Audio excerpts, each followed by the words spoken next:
Morning Dish. He's the hardest working man in show business. His band's music takes you into the midnight hours. And when you wake up, his voice is back on your radio alarm clock.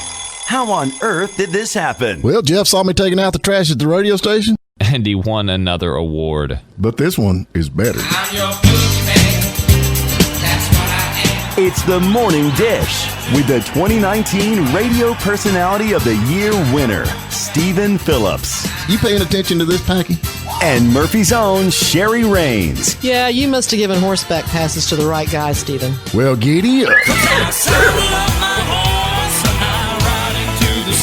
And Packy Smith's Shetland pony is right alongside. You guys know these demo tapes don't just edit themselves together, right? Well, all right. 3 cheers for Stephen Phillips. Y'all need to help Stephen Phillips out over there. Out the door and off the radio. Here's Stephen Phillips.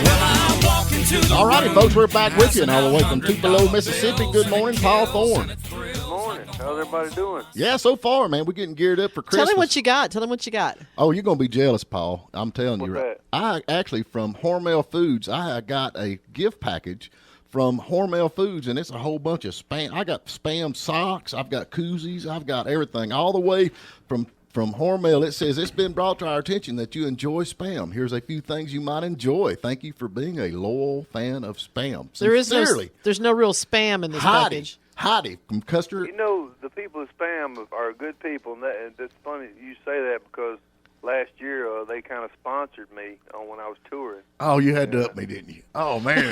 Yeah, they really did. I had these fan meet and greets, and before a show, about 30 people would get together and we would in my Airstream trailer that I was pulling around all over the country, and the climax of the event was I would sing a few songs for them, and then I would cook them all a Spam sandwich. I personally would cook it, and I would serve it to all my fans. And Spam, the folks at Spam kept me supplied in Spam all year long. Oh, wow, man, that is like... That's your dream come true. I'm very envious now, honestly. So now when you cook a Spam sandwich, do you like just get it warm, or do you like brown it on both sides? Well, there's only one way you do it. First you need some good white bread. I like Sunbeam myself, and then you fry it really brown on both sides where it becomes crispy. Yep. And you don't need to put any grease in the skillet because it makes its own. Yeah. And it's just like we do. And and then you just put some Miracle Whip on it. I don't like mayonnaise. I like mayonnaise, but not on my Spam sandwiches because you got enough salty flavor in the Spam, so you need something a little sweeter like Miracle Whip to give it that contrast. You know what I mean? Right, I'm with you. Now I sent you some Duke mayonnaise. I'm gonna change your whole outlook on mayonnaise when you get that. Yeah, I've got that. You know, I want to thank you for that, Steve. You sent me this box in the mail, and it was full of lots of alcohol was in there. I figured you'd like that. It was these little tiny mason jars. They looked like Barbie doll mason jars. Yeah. And they were filled with different kinds of moonshine. And, yep. One of them was 190 proof. Yeah, I drank that one first. And then well, you couldn't taste the rest of them. You were supposed to one. Save those and drink those before you had to come on the show with us. Yeah. It's a pandemic. I'm drinking myself to death. I don't know about you. Well, you need to try the Duke's mayonnaise because that's a Southern thing. It's going to change your whole outlook. Correct me if I'm wrong. You don't have to refrigerate it until you open it. Is that right? That's right. Yep. Okay. Well, I'm waiting for the right moment. Now, when I'm eating a sandwich like bologna, I do like mayonnaise on a bologna. Or with egg salad, it's good in egg salad too to make egg salad. Yeah. Mm-hmm. Yeah, that Duke stuff, that's a Southern thing. That's the best mayonnaise on the market. Strangely, I never have heard of Duke's mayonnaise. Well, you're going to ask me to send you some more when you try it. I guarantee you that's right. Yeah. So now, what are y'all doing for Christmas? What are y'all going to be doing for Christmas? Well, to be honest, we usually have a big family get-together of over 30 people. But this time, my mom, I was talking to her yesterday, and it's going to be my mom and dad and our actual siblings. My sister, one of my sisters passed, but I have two sisters left. and so it's just going to be like less than 10 of us, right. you know, and we're going to be in a big house where we can stand far away from each other. But it's not going to be the usual get together because people, I don't know if you noticed it or not, but people are not wearing their masks. Nope. You know, Nope. it's just, they think it's a joke. You know, I mean, last night we drove to Memphis and went to the zoo. They had a Christmas light show every year at the zoo, and so we went to that. And we walked through it, and I had my mask on. I have to stay on my oldest daughter, 16, to put it on because kids, they think they're invincible, and so the mask becomes a necklace. You know what I mean? Oh yeah. And but I don't know, man. Just I don't know what's going to happen, man. Well, we've had a lot of folks here that I know that's got it here recently. Because I'm kind of thinking when you were just saying about the big house and everybody standing far apart, with some of my family, I'd like that to continue after COVID. Oh, yeah, my wife told me after this is over, she wants me to stay 12 feet away. Hey, I was looking at your website, Paul, which if you want to catch up with Paul Thorn, you can go to paulthorn.com and find out what's going on with him. But I scrolled all the way to the bottom, and I have a question. Is just your record label Perpetual Obscurity Records? Is that correct? It is. I love that. Thank you. When I first started in the music business, I got a big record deal with A&M Records, and it was just like a dream come true. But like most artists that get a record deal, if there's 1,000 artists that get a record deal, there's probably going to be one or two that's really going to break through. And I was in that category of artists that did not break through because when my record was coming out on A&M, unbeknownst to me, A&M was being bought out by a larger company. And so this larger company that bought them out just dropped all the new acts, and I was among that group that got Yeah, but dropped. we've all heard for years about how the big labels really don't take good care of the artist anyway, even the ones that make it. They're not your friends. It's a business, and you have to know that going in. But when I got dropped, me and this partner of mine, we decided we would start our own record company, and we did. And we just, because we were not known at all, we just tongue-in-cheek called it Perpetual Obscurity. That's great. I think, looking at this, I was thinking that maybe Stephen could get a record deal with a company like this. Polish Hits, that's what I've got. Well, I Polish Hit Records. I want to say I understand Stephen got an award.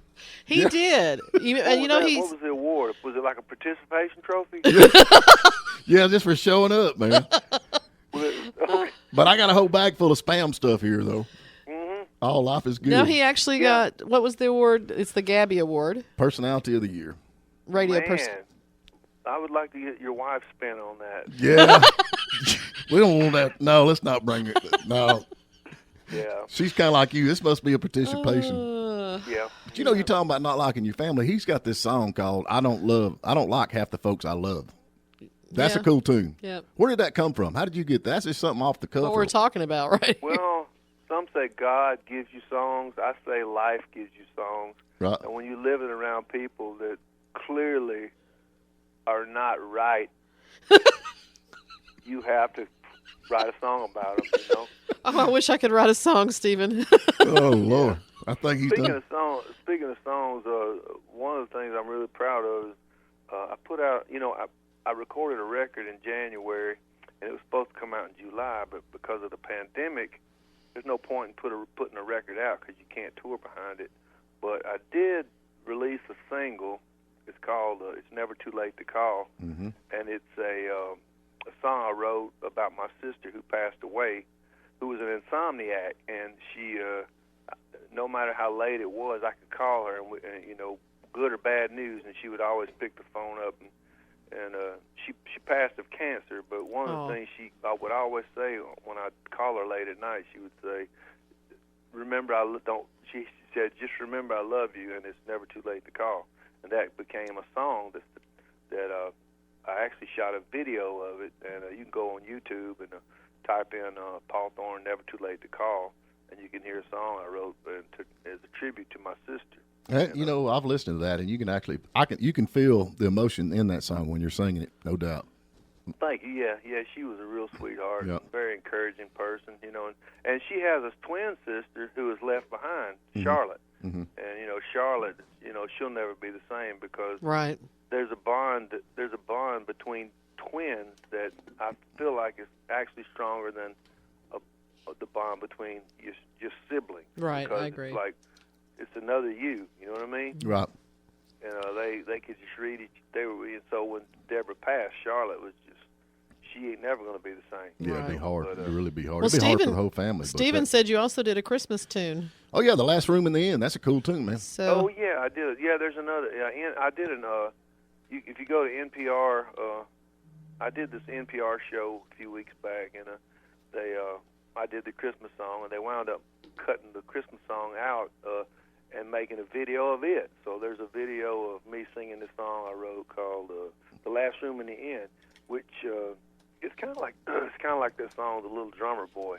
You know, the little drummer boy is a fictitious character, Right. but it's a great story about bringing what you have to the you know. So he played the drums, played a little drum solo for the baby of Jesus.